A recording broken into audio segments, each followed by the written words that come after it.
Bien, mon implication, je suis fier de le dire, j'ai été approché dès le départ parce qu'on en est à la deuxième année du Fonds 1804 et j'ai eu le plaisir de participer au premier gala en 2014 et j'ai véritablement été impressionné par tout le travail qui a été fait par le conseil d'administration, les bénévoles, l'implication et surtout impressionné par la mission fondamentale du Fonds.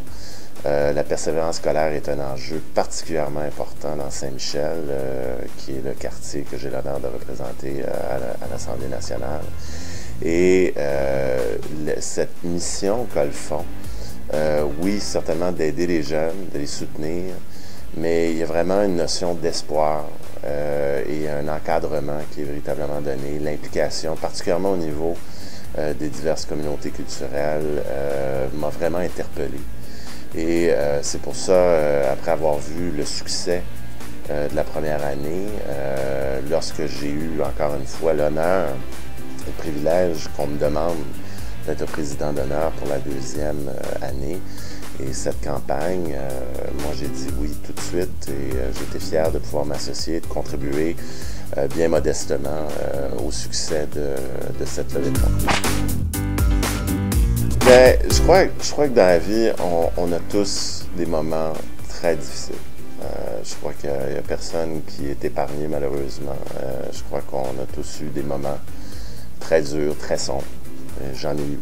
Et quand on parle de persévérance, je crois qu'on parle de courage, on parle d'être résolu, d'être engagé, de poursuivre, de se lever la tête et dire, bon ben, il faut continuer quand même si ça a l'air sombre, même si de toute apparence, il n'y a peut-être plus raison d'espérer.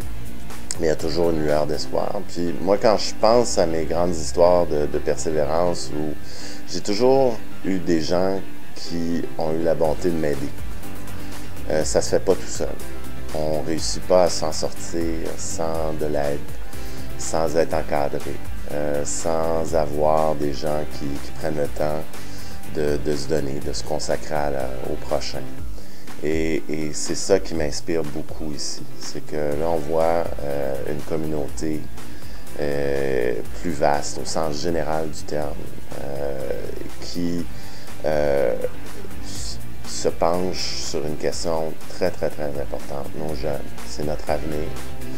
Si on ne réussit pas à résoudre cette question fondamentale qui est la question de persévérance scolaire, c'est notre jeunesse qui va y copier et c'est notre ressource naturelle la plus importante. Et donc, de voir un effort comme le Fonds 1804 amener toute cette énergie positive sur la question de la persévérance scolaire, parce que là, on ne parle pas de façon négative, on parle pas seulement du problème, on apporte des solutions concrètes, porteuses d'espoir. Et ça, c'est très encourageant. Puis on voit aussi l'étendue. On parle d'un nombre important de boursières et de boursiers un peu partout à Montréal. C'est extraordinaire dans plusieurs écoles, plusieurs communautés qui viennent de contextes différents. Alors, c'est très encourageant parce que non seulement on amène un éclairage important sur la question de persévérance scolaire, mais c'est avec des histoires de succès, de réussite. Et ça augure très bien pour l'avenir. Puis on peut regarder ça comme un positif, plutôt de voir la question de la persévérance scolaire comme quelque chose parfois, de difficile, négatif. Là, on voit quelque chose qui est très positif. Et ça, c'est très encourageant. Puis je crois que c'est ça, la persévérance. C'est de rassembler, ce que le Fonds 1804 réussit à faire, c'est rassembler les forces vives de la société autour de cet enjeu majeur. Puis, vraiment accompagner les jeunes, les aider, les épauler quand des fois c'est plus difficile, quand des fois ça a l'air impossible, hein, quand l'espoir s'est peut-être effacé. Non, il y a de l'espoir, il y a des gens, on est là, on épaule, on se gonfle. Et puis là, avec des récompenses comme celles qu'on offre pour les boursières et les boursiers, ben c'est un petit peu d'oxygène pour les aider à continuer.